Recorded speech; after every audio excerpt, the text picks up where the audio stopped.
നവാഫത്ത് ഈമാൻ്റെ പ്രധാനപ്പെട്ട അടിസ്ഥാനമാണ്. നവാഫത്തും തൊഹാറത്തും, ശുദ്ധിയും വൃത്തിയും രണ്ടും ഈമാനുമായി വളരെ അടുത്ത ബന്ധമുണ്ട്. അതുകൊണ്ട് വൃത്തിയോടെയും ശുദ്ധിയോടെയും ജീവിക്കണം എന്നതാണ്. രണ്ടാമത്തത് ഞാൻ പറഞ്ഞു, വെള്ളിയാഴ്ച അൽക്കഹ്ഫ് ഓതണം. ഒരു വെള്ളിയാഴ്ചയിൽ ഒരാൾ അൽക്കഹ്ഫ് ഓതിയാൽ അടുത്ത വെള്ളിയാഴ്ച വരെ അതവന് പ്രകാശമായിരിക്കുമെന്ന് ഹദീസിലുണ്ട്. പ്രകാശം എന്ന് പറയുന്നത് ഈമാനിനെ തൊട്ട് പറയപ്പെടുന്ന ഒരു ഉദാഹരണമാണ്. പ്രകാശമാണ് എന്ന് പറഞ്ഞാൽ അതിൻ്റെ അർത്ഥം ഈമാനാണ് എന്നാണ്. ഒരു വെള്ളിയാഴ്ച അൽക്കഹ്ഫ് ഓതിയാൽ അടുത്ത വെള്ളിയാഴ്ച വരെ അതവന് പ്രകാശമായിരിക്കുമെന്ന് പറഞ്ഞാൽ അർത്ഥം, ഒരു വെള്ളിയാഴ്ച അൽക്കഹ്ഫ് ഓതി അടുത്ത വെള്ളിയാഴ്ചക്കിടയിൽ ഒരാൾ മരിക്കുകയാണെങ്കിൽ ഈമാനോടുകൂടെയല്ലാതെ മരിക്കുകയില്ല എന്നാണ്. അപ്പം അതുകൊണ്ട് അവസാനത്തെ വാക്ക് ലാ ഇലാഹ ഇല്ലല്ലാ എന്നാവാൻ രണ്ടാമതായി വേണ്ടത് വെള്ളിയാഴ്ച അൽക്കഹ്ഫ് ഓതണം. 3 അൽക്കഹ്ഫ് മുൻഗാമികൾ ഓതിരുന്നു എന്ന് ഞാൻ പറഞ്ഞു. ഒന്നിനെങ്കിലും നമുക്ക് നേരം കിട്ടിയേ പറ്റൂ. ജുമാ ആണുങ്ങൾക്കുള്ളൂ, പെണ്ണുങ്ങൾക്കില്ല. അൽക്കഹ്ഫ് ആണുങ്ങൾക്കും പെണ്ണുങ്ങൾക്കും ഉണ്ട്. അതുകൊണ്ട് അൽക്കഹ്ഫ് ആണുങ്ങൾ മാത്രം ഓതിയാൽ പോരാ, അൽക്കഹ്ഫ് പെണ്ണുങ്ങൾ ഓതണം. ജുമാക്ക് ആണുങ്ങൾ മാത്രമാണ് പോകേണ്ടത് എന്ന് മാത്രം. ജുമാൻ്റെ മുമ്പ് ഓതാം എന്ന് നമ്മൾ വെച്ചിട്ട് പിന്നെ അവസാനം നേരം കിട്ടാതിരിക്കലുണ്ട്. അതില്ലാതിരിക്കാനേ നല്ലത് സുബീക്കന്നെ ഓതലാണ്. എന്നാൽ പിന്നെ നേരം കിട്ടാത്ത പ്രശ്നം ഉണ്ടാവില്ല. വെള്ളിയാഴ്ച സുബഹിക്ക് തന്നെ അൽക്കഹ്ഫ് സൂറത്തുണ്ട് ഓതുക. ഇനി അഥവാ ഓതാൻ കഴിഞ്ഞില്ലെങ്കിൽ ജുമാൻ്റെ മുമ്പ് ഓതണം. ജുമാൻ്റെ മുമ്പ് ഓതാൻ കഴിഞ്ഞില്ലെങ്കിൽ ജുമാക്ക് നമ്മൾ അതിനകത്തൊന്നും ഞാൻ പറഞ്ഞിട്ടില്ലപ്പോൾ, നല്ലത് മാത്രമേ പറയണേ. ഇന്നെന്താ സംഭവം എന്നറിയില്ല. എന്തായാലും ആട്ടെ, ജുമാൻ്റെ മുമ്പ് ഓതാൻ കഴിഞ്ഞില്ലെങ്കിൽ ജുമാൻ്റെ ശേഷം ഓതണം. നമ്മളേതായാലും ജുമാക്ക് പോകുമല്ലോ. ജുമാ എരിഞ്ഞിട്ട് പോരുന്നതിൻ്റെ മുന്നേ അൽക്കഹ്ഫ് ഓതിയിട്ട് പോരണം. മഗ്‌രിബ് വരെ ഓതാൻ കഴിഞ്ഞില്ലെങ്കിൽ അൽക്കഹ്ഫ് ഖളാ വീട്ടണം.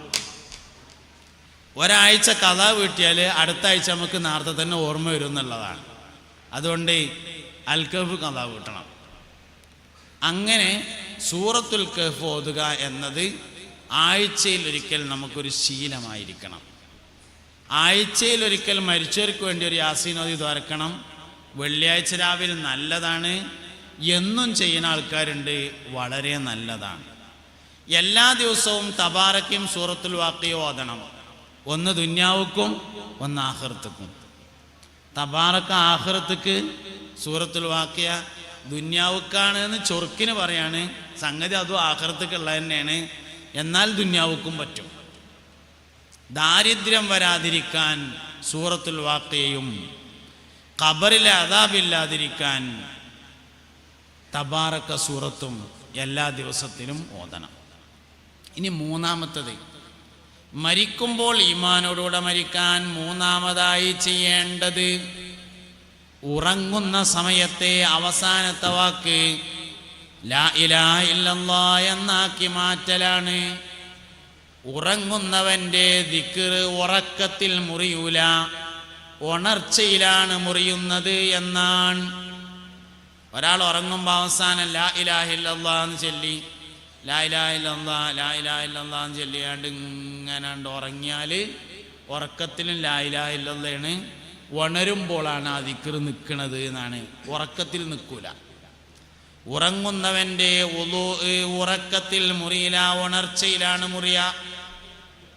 ഒരാൾ ഉറങ്ങി, ഓൻ്റെ ഓത് എപ്പോഴാണ് മുറിയുന്നത്? നഹ്നു നഖുസ്സു അലൈക അഹ്സനൽ ഖസസ്, നബിയെ നിങ്ങൾക്ക് ഞാൻ വളരെ മനോഹരമായ ഒരു കഥ പറഞ്ഞു തരട്ടെയോ എന്ന് ചോദിച്ചുകൊണ്ട് അള്ളാഹു ഖുർആനിൽ പറഞ്ഞിട്ടുള്ള താരീഖാണ് സയ്യിദുനാ യൂസുഫ് അലൈഹിസ്സലാമിൻ്റെത്.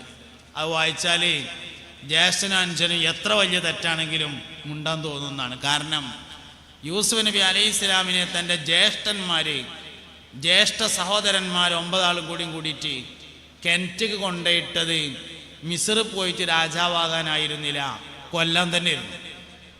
കൊല്ലാൻ വേണ്ടിയിട്ട് തന്നെയാണ്. മൂപ്പര് മരിച്ചില്ല എന്നുള്ളത് വേറെ കാര്യം, പക്ഷെ ഇട്ടത് കൊല്ലാനാണ്. ആ ജ്യേഷ്ഠന്മാര് യൂസുഫ് നബി അലൈഹി ഇസ്ലാമിനെ കിണറ്റ് കൊണ്ടയിട്ട ആ ജ്യേഷ്ഠന്മാര് യൂസുഫ് നബി അലൈഹി ഇസ്ലാം മിസ്റിലെ രാജാവായതിനു ശേഷം ഒരിക്കൽ അദ്ദേഹത്തെ കാണാൻ വേണ്ടി വരുന്ന ഒരു രംഗമുണ്ട്. ബാപ്പാൻ്റെ ഒപ്പം ജ്യേഷ്ഠന്മാരെല്ലാവരും കൂടിയിട്ട് യൂസുഫ് നബി അലൈഹി ഇസ്ലാമിനെ കാണാൻ വേണ്ടി വരികയാണ്.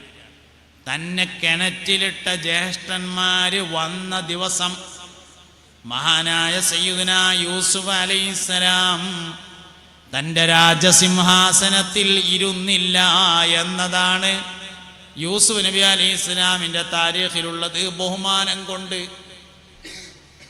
ആ മനുഷ്യന് അള്ളാഹു വലിയ നിഅമത്ത് ചെയ്തു. യൂസുഫ് നബി പോയോടത്തൊക്കെ പൈസ ഉണ്ടാവും എന്നുള്ളതായിരുന്നു നിയമത്ത്. സയ്യിദുനാ യൂസുഫ് അലൈഹി ഇസ്ലാം എവിടെ പോയാലും അവിടൊക്കെ ആൾക്കാർക്ക് നല്ല പൈസ ഉണ്ടാവും. ഒരിക്കൽ നൈൽ നദിയുടെ മറുകരയിൽ താമസിക്കുന്ന ആളുകൾ യൂസുഫ് നബി അലൈഹി ഇസ്ലാമിൻ്റെ അടുക്കൽ വന്നിട്ട് പറഞ്ഞു, മഹാനായ യൂസുഫ് നബിയെ, നിങ്ങൾ ഞങ്ങൾക്കൊരു ഉപകാരം ചെയ്യണം എന്ന് പറഞ്ഞു. മൂപ്പര് ചോദിച്ചു, എന്തുപകാരമാണ് വേണ്ടതെന്ന് ചോദിച്ചു. അതിൽ പറഞ്ഞു, നിങ്ങൾ കുറച്ചു കാലം ഞങ്ങളെ നാട്ടിലൊന്ന് വന്ന് പാർക്കുമോ എന്ന് ചോദിച്ചു. യൂസുഫ് നബി ചോദിച്ചു, അതെന്തിനാ അപ്പം ഞാൻ നിങ്ങളെ നാട്ടിൽ വന്ന് പാർക്കണത് എന്ന് ചോദിച്ചു. അതിൽ പറഞ്ഞു, നിങ്ങളവിടെ വന്ന് താമസിച്ചാൽ അവിടെ കൃഷി ഉണ്ടാവും, വരുമാനം ഉണ്ടാവും, കച്ചവടം ഉഷാറാവും, കടങ്ങളൊക്കെ വീടി സലാമത്താകും, വീട് പണികളൊക്കെ തീരും, എല്ലാവർക്കും ഐശ്വര്യം ഉണ്ടാവും, സമ്പൽ സമൃദ്ധി ഉണ്ടാകുമെന്നാണ് ഞങ്ങളുടെ അഭിപ്രായം. അതുകൊണ്ട് നിങ്ങൾ ഞങ്ങളുടെ നാട്ടിൽ ഏതാനും ദിവസം ഒന്ന് വന്ന് താമസിക്കുമോ എന്ന് ചോദിച്ചു. യൂസുഫ് നബി അലൈഹി ഇസ്ലാം പറഞ്ഞു, ഇന്നെക്കൊണ്ട് അങ്ങനെ ഒരു കാര്യം ഉണ്ടെങ്കിൽ ആയിക്കോട്ടെ, ഞാൻ വന്ന് പാർത്തോളാർ. അങ്ങനെ മൂപ്പര് പോയി, വിരുന്നിറക്കാൻ പോയി. നൈലിൻ്റെ മറുകരയിൽ പോയി യൂസുഫ് നബി അലൈഹി ഇസ്ലാം താമസമാക്കി. നാട്ടുകാർ വിചാരിച്ച മാതിരി തന്നെ അവർക്ക് സമ്പത്തുണ്ടായി. കൃഷികൾ നടന്നു, ജലസേചനം നടന്നു, വീട് പണി തീർന്നു, ധാരാളം സമ്പത്തുണ്ടായി, സമൃദ്ധി ഉണ്ടായി, എല്ലാവർക്കും ഐശ്വര്യമുണ്ടായി. യൂസുഫ് നബി അലൈഹി ഇസ്ലാം മറുകരയിൽ വെച്ചുകൊണ്ട് വഫാത്താവുകയും ചെയ്തു എന്നാണ് താരീഖിലുള്ളത്. അപ്പോൾ യൂസുഫ് നബി അലൈഹി ഇസ്ലാമിന് അല്ലാഹു തആല ഇങ്ങനെ വലിയൊരു നിയമത്ത് കൊടുത്തു.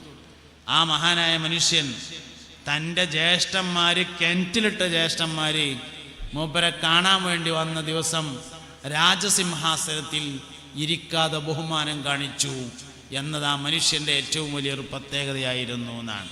അപ്പോൾ ജ്യേഷ്ഠനും അനുജന്മാരും തമ്മിൽ മുണ്ടാത്തവരുണ്ടെങ്കിൽ യൂസുഫ് നബിയുടെ കഥ വായിച്ചാൽ നേരാവും എന്നുള്ളതാണ്.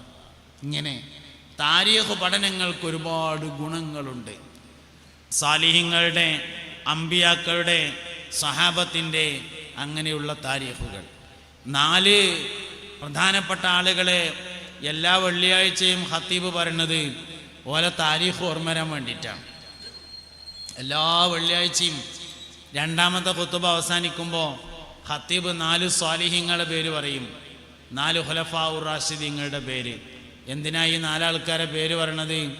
ആ പേരിങ്ങനെ പറയുമ്പോൾ ഈ ആളുകളുടെ താരീഖ്, ചരിത്രം ഇങ്ങനെ ഓർമ്മ വരണം. സയ്യിദുനാ അബൂബക്കർ സിദ്ദീഖ് റളിയല്ലാഹു അൻഹു ഈ ഉമ്മത്തിൽ ആദ്യമായി ജനങ്ങൾക്കിടയിൽ എഴുന്നേറ്റ് നിന്ന് പ്രഭാഷണം നിർവഹിച്ച ആള് അബൂബക്കർ സിദ്ദീഖാണ് റളിയല്ലാഹു അൻഹു. സിദ്ദീഖ് റളിയല്ലാഹു അൻഹു ഇസ്ലാമിലേക്ക് വന്നു. ഇസ്ലാമിലേക്ക് ഏതാനും ആളുകൾ ഇങ്ങനെ വരാൻ തുടങ്ങി. 38 ആളുകൾ ആയ ഒരു സന്ദർഭത്തിലാണത്രേ സിദ്ദീഖ് റളിയല്ലാഹു അൻഹു നബി തങ്ങളോട് ചോദിച്ചത്, അള്ളാഹിൻ്റെ റസൂലേ, ഞമ്മക്ക് കാബൻ്റെ അടുത്തൊരു പൊതുയോഗം നടത്തിയാലോ എന്ന് ചോദിച്ചു. നല്ലൊരു വയല് പരിപാടി നടത്തിയാലോ എന്ന്. നബി തങ്ങൾ ആദ്യം സമ്മതിച്ചില്ല. അവസാനം സിദ്ദീഖ് റളിയല്ലാഹു അൻഹു നിർബന്ധിച്ച് എന്തായാലും നടത്തണം എന്ന് പറഞ്ഞപ്പോൾ നടത്താമെന്ന് തീരുമാനിച്ചു. അങ്ങനെ കാബൻ്റെ അടുത്ത് വയല് പരിപാടി വെച്ചു. പ്രസംഗികൻ, പ്രഭാഷകൻ മഹാനായ സയ്യിദുനാ സിദ്ദീഖുൽ അക്ബറാൻ റളിയല്ലാഹു അൻഹു.